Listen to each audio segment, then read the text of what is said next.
Good morning students and my dear friends, I am Dr. Shalini Shukla and today is 31st of July 2023 Monday.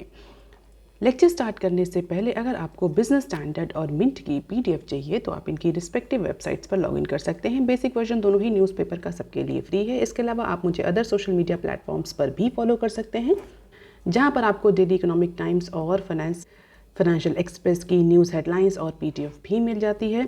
Recommended play speed है इस video की 1.25x। Thought of the day is our daily decisions and habits have a huge impact upon both our level of happiness and success. Mint ने आज approximately 9 important news headlines cover करी हैं अपने newspaper में। Business Standard ने approximately 13 important news headlines जो है वो कवर करी हैं। हालांकि इसके अलावा बहुत और सारी न्यूज़ भी हैं जो कि बहुत ज़्यादा इंपॉर्टेंट या रेलिवेंट नहीं है। और आज के डिस्कशन में हम 11 न्यूज़ आर्टिकल्स को कवर करेंगे क्योंकि कुछ ओवरलैप्स है आर्टिकल्स में। तो स्टार्ट करते हैं आज का पहला आर्टिकल जो कि मिंट के पेज नंबर 1 पर दिया हुआ है। फेम 3 कॉपर्स में jump to 30K crore.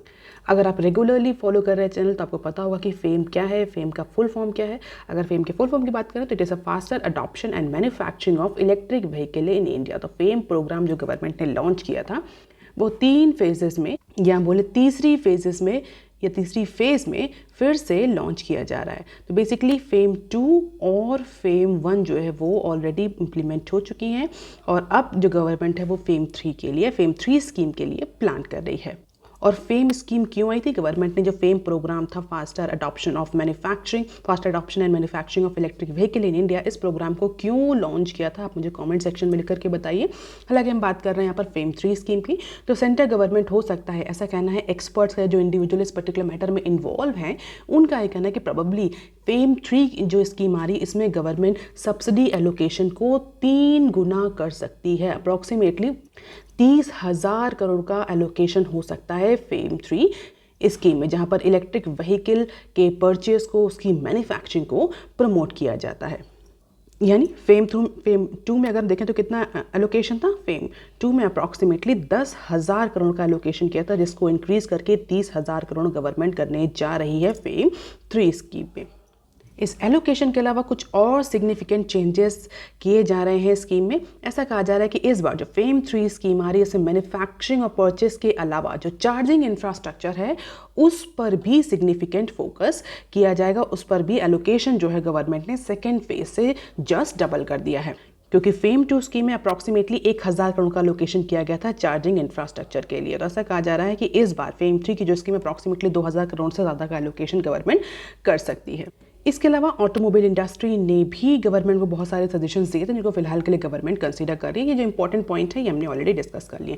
So this is what about different allocations in fame 2 and fame 1 और गवर्नमेंट कितना फेम 3 में एलोकेशन करने जा रही है उसके बारे में। तो देख सकते हैं एलोकेशन ईवी सब्सिडाइज्ड और ईवी पर सैंक्शन कितनी करी गई। You can just have the glimpse of it. अगर आप किसी भी कॉम्पिटेटिव एग्जाम की तैयारी कर रहे हैं तो ये न्यूज़ आपके लिए इंपॉर्टेंट हो सकती है। आप देख लेते हैं article number 2 that is given on page number 1 of Mint paper. NSC weighs extending trade timing gradually.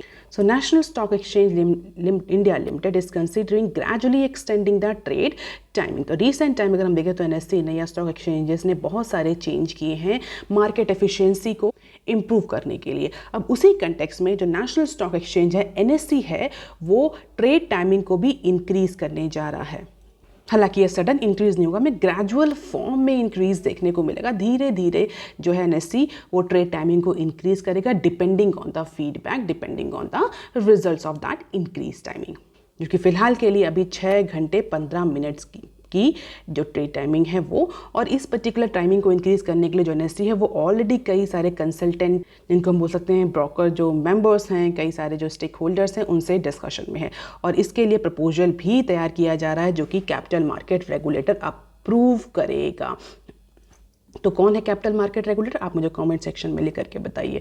तो अगर कैपिटल मार्केट जो रेगुलेटर है वो इस प्रपोजल को अप्रूव कर सकता है तो that could be extended to derivative contracts as well.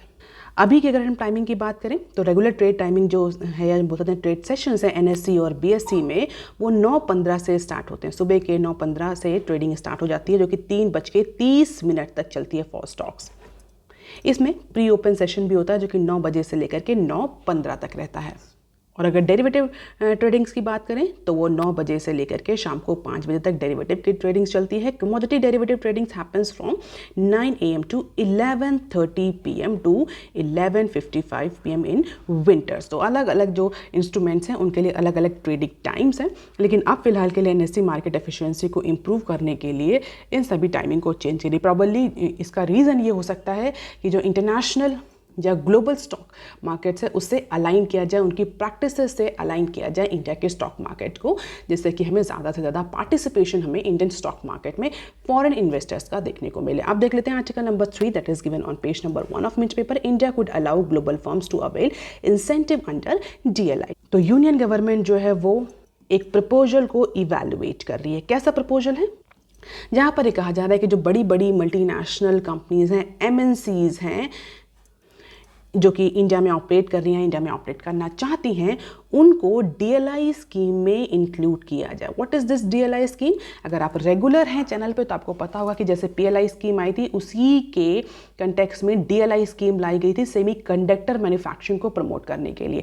तो अप्रॉक्सीमेटली $200 मिलियन की ये DLI स्कीम आई थी और सीधा सीधा पर्पस होता है कि इंडिया में जो चिप मैन्युफैक्चरिंग है, चिप को लेकर के जो R&D है, डिज़ाइनिंग है, उसको प्रमोट किया जाए। रिसर्च एंड डेवलपमेंट, डिज़ाइनिंग और मैन्युफैक्चरिंग को प्रमोट किया जाए, जिससे कि चिप को लेकर के, सेमीकंडक्टर चिप को लेकर के इंडिया की डिपेंडेंसी अदर कंट्रीज़ पर ना हो।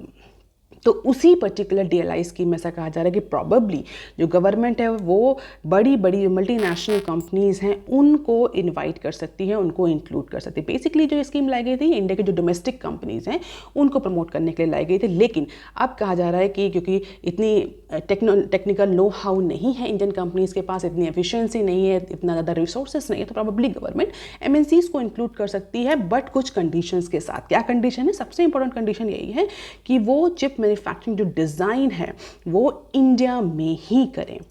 जैसा कि हमने डिस्कस किया, करंटली स्टार्टअप्स या इंडियन जो कंपनीज है केवल उन्हीं के लिए ये DLI स्कीम लॉन्च करी गई थी। Under the scheme 7 startups have been given the approval for claiming the incentive. 7 जो स्टार्टअप्स हैं वो ऑलरेडी इस पर्टिकुलर DLI स्कीम में पार्टिसिपेट कर चुके हैं। अब हो सकता है मल्टीनेशनल कंपनीज को भी इसमें अलाउ कर दिया जाए, स्पेशली फॉरेन मल्टीनेशनल कंपनीज की बात हो रही है, जिससे कि proper resources, technical know how और जो अदर एस्पेक्ट हैं उनका भी इंक्लूजन हो सके, लेकिन कुछ कंडीशंस के साथ में। सो लेट अस सी कि गवर्नमेंट एक्चुअली में अलाउ करती है फॉरेन कंपनीज़ को कि नहीं, उन्हें सब्सिडाइज करती है कि नहीं, और इसके बाद फॉरेन कंपनीज़ जो हैं, फॉरेन MNCs जो हैं, बड़ी कंपनीज़ जो हैं, वो किस इंटेंसिटी से पार्टिसिपेट करती हैं इस DLI स्कीम में।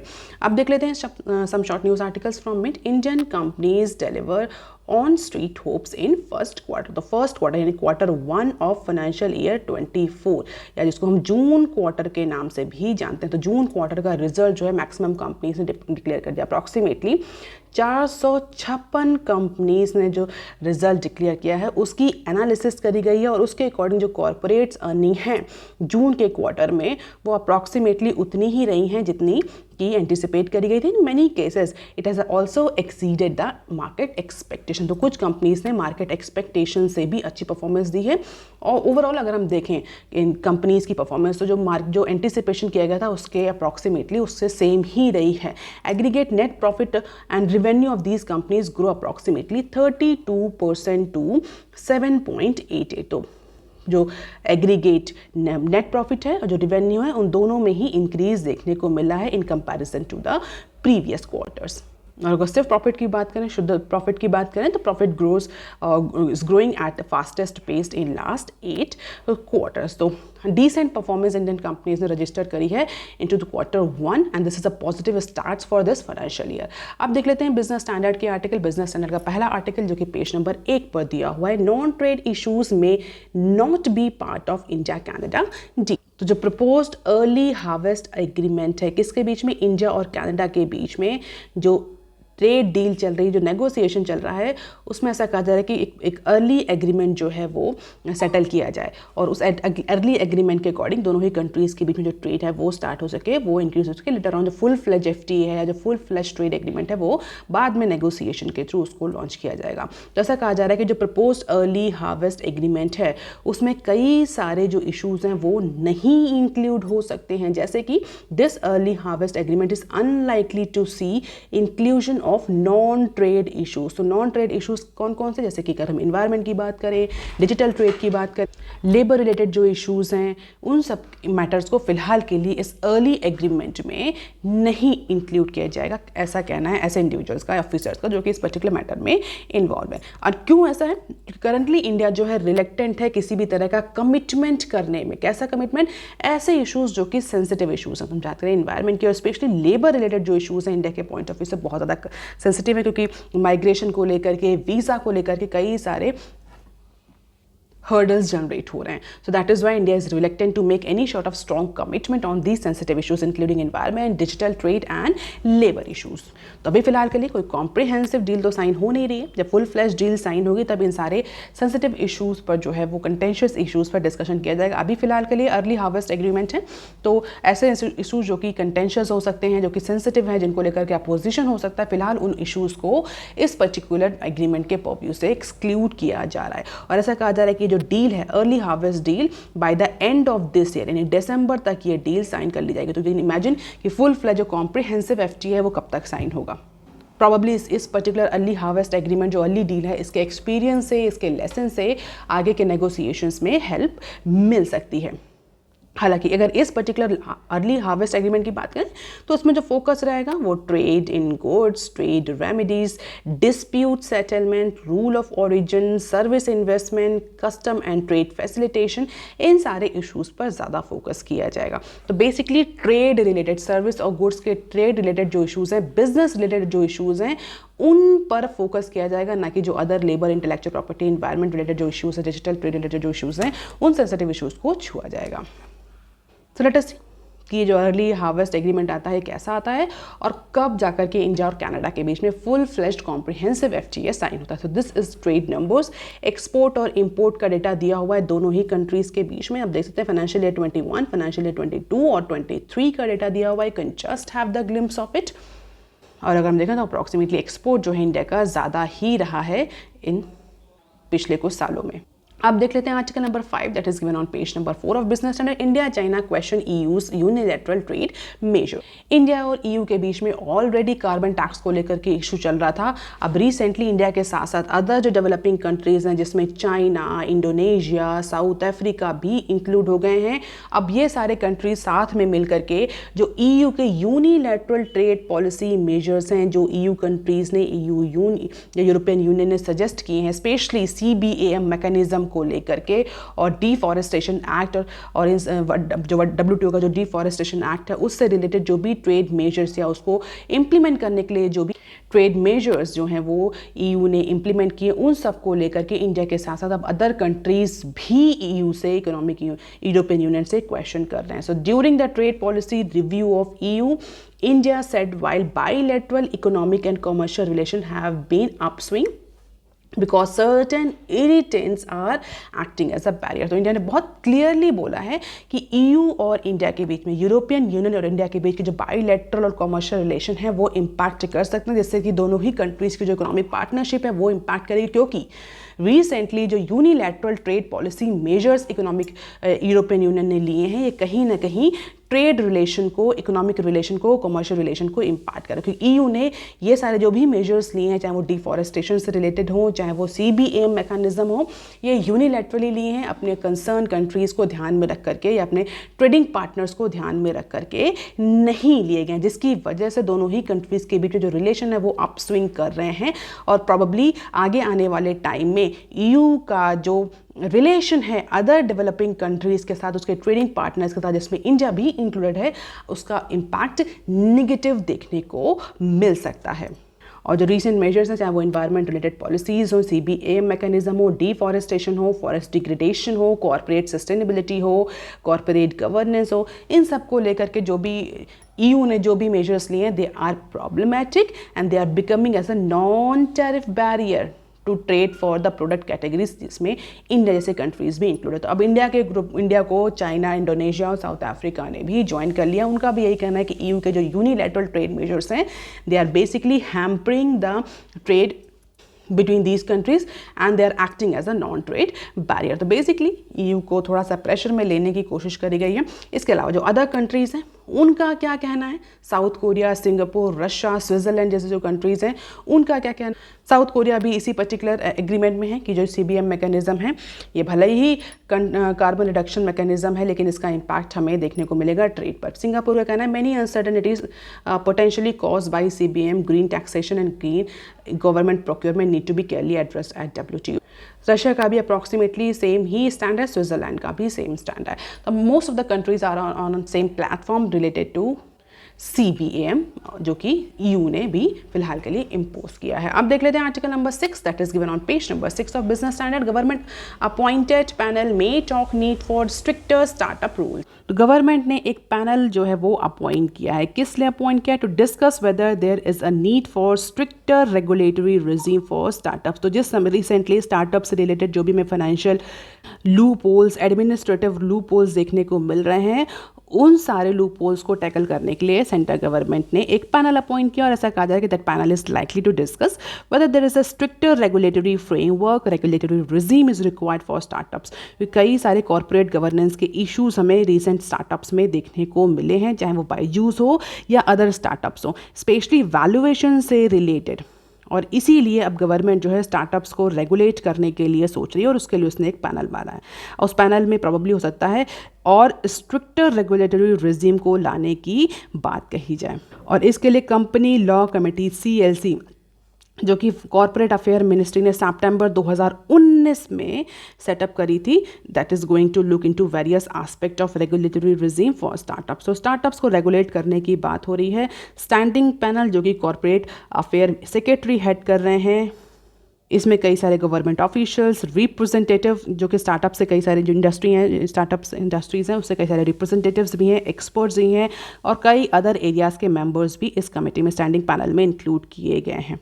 और इसी पर्टिकुलर पैनल और कमेटीज़ के थ्रू ये कोशिश करी जा रही कैसे कंपनीज एक्ट 2013 को प्रॉपरली इंप्लीमेंट किया जाए, limited liability partnership LLP act 2008 है जिसको कैसे फैसिलिटेट किया जाए जिससे कि ईज़ ऑफ डूइंग बिजनेस भी इम्प्रूव हो और जो स्टार्टअप्स हैं वो प्रॉपरली रेगुलेट रहें, किसी भी तरह की माल प्रैक्टिसेस स्पेशली कॉर्पोरेट गवर्नेंस के केसेस में देखने को ना मिले। तो रिगरस रेगुलेटरी फ्रेमवर्क की बात हो रही है स्टार्टअप्स के लिए। लेट अस सी कि ये कब तक आता है, क्योंकि हालांकि अगर बहुत ज़्यादा रिग्रेस या स्ट्रिक्ट रेगुलेटरी फ्रेमवर्क आता है तो उसके निगेटिव इम्प्लीकेशंस भी हैं and that is why government do not want to hamper the startups growth in India. तो एक दो धारी तलवार है, गवर्नमेंट कैसे ट्रेड ऑफ करेगी इन दोनों ही इश्यूज़ के बीच में कि ईज़ ऑफ डूइंग बिजनेस भी रहे, कंप्लायंसेस बर्डन भी ना बढ़े और स्टार्टअप्स को प्रॉपरली ग्रो करने के लिए इकोसिस्टम भी मिले। अब देख लेते हैं short news articles from business standard. Equity valuation climbs even as profit moderate. तो equity valuations once again climbed after they cooled down in second half of 2021 and the first half of 2022। तो recently हमें equity valuation में जो हमें cool down देखने को मिल रहा था, जो हमें डिक्लाइन देखने को मिल रहा था, फिलहाल के लिए वो रिकवर कर रहा है। अगर BSE सेंसेक्स की बात करें, BSE Sensex trailing price to earning PE multiple has risen to 17 month high. पिछले 17 महीनों के हाईएस्ट पॉइंट पर पहुंच गया है। 25x का इंक्रीज देखने को मिल रहा है और यही सेम ट्रेंड हमें PB रेशियो में भी देखने को मिला। PB ratio means price to book value ratio जो है वो भी इंक्रीज हुआ है दिसंबर 2022 के कंपैरिजन में। तो बेसिकली 6 मंथ का कंपैरिजन है। तो लास्ट यानी H2 ऑफ फाइनेंशियल ईयर 22 के कंपैरिजन में, या बोलते हैं H2 ऑफ कैलेंडर ईयर 22 के कंपैरिजन में H1 ऑफ कैलेंडर ईयर 23 का कंपैरिजन किया गया। उससे कंपैरिजन में इस H1 में हमें इक्विटी वैल्यूएशन में क्लाइंब या इंक्रीज देखने को मिल रहा है। आप देख लेते हैं next clip. Macro worried keep IT firms off campus hiring to be 40% lower. तो macro economic uncertainty is going to impact the IT services sector. तो IT सर्विस इंडस्ट्री जो है वो इम्पैक्ट कर सकती है जिसकी वजह से जो कैंपस प्लेसमेंट है वो भी इम्पैक्ट करेगा। So many institutions saying that although firms are coming up with the campuses but no one is making a hiring commitment. तो कंपनीज आ तो रही हैं कैंपस में बट बहुत ज़्यादा सिग्निफिकेंट हायरिंग और जो ऑफर लेटर है वो देखने को नहीं मिल रहा है। Reason simply micro economic uncertainty जिस तरीके से हो रही है, कंपनीज आर नॉट श्योर कि IT इंडस्ट्री किस डायरेक्शन में मूव करेगी, whether they will be having more projects और नॉट। और इसीलिए फ़िलहाल के लिए कोई कमिटमेंट जो है IT फर्म्स नहीं कर रही क्योंकि they are waiting for the macro economic certainty. तो कई सारी कंपनीज जो फिलहाल के लिए अपनी फ्रीज जो हायरिंग है उसको 40% तक लोअर कर रही हैं in order to maintain the cost, in order to maintain the uncertainty. or tackle the uncertainty. अब देख लेते हैं next, competition for market share intensified among cement companies. So cement manufacturing shows during the June quarter, जो कि Q1 of financial year 24 है, has indicated that the market share competition or the fight between the cement companies has increasing. Why we have covered this news? इस cement company की news को हमने क्यों cover किया? क्योंकि अगर आपको पता होगा तो ये 8 कोर सेक्टर का एक इम्पॉर्टेंट इंडस्ट्री है, that is why we are covering this news. तो मार्केट शेयर को लेकर के जो सीमेंट कंपनीज हैं उनके बीच में कॉम्पिटिशन जो है वो इंटेंसीफाई हो गया. अगर बिग प्लेयर्स की बात करें तो UltraTech cement, ACC, Shri cement और डालमिया, ये टॉप प्लेयर्स हैं सीमेंट कंपनीज में. Apart from this, analysts are also saying that seasonal weakness in cement price for Q1 is showing up the earlier than usual. तो competition तो increase हो ही रहा है. इसके अलावा जो seasonal weakness है Q1 में, स्पेशली जो सीजनल वीकनेस इन प्राइस में देखने को मिला Q1 में, that is showing up earlier than usual. तो फिलहाल के लिए इंफ्रास्ट्रक्चर सेक्टर जो है वो बूस्ट कर रहा है उसकी, जिसकी वजह से जो cement as a raw material उसकी रिक्वायरमेंट बढ़ रही है. Companies are fighting for markets और ओवरऑल नटशेल में यही न्यूज़ का कहना है. अब देख लेते हैं next clip. Over 60 million tax returns file until day before deadline. तो आज ITR फाइल करने की लास्ट डेट है. अभी फिलहाल के लिए गवर्नमेंट ने किसी भी तरह का एक्सटेंशन अनाउंस नहीं किया है. और कल के डेटा तक अगर हम देखें तो अप्रॉक्सीमेटली 60 मिलियन टैक्स ITR जो है वो फाइल हुए हैं फॉर फाइनेंशियल ईयर 23. तो पिछले साल जुलाई 31 तक जितना ITR फाइल होता है उसके नंबर को क्रॉस कर गया है. इस बार ITR फाइलिंग जो है वो इंक्रीज हुई है. So more than 6 crore ITR have been filed so far, out of which 26.76 lakhs ITR have been filed today, that is 30th of July as per the IT department.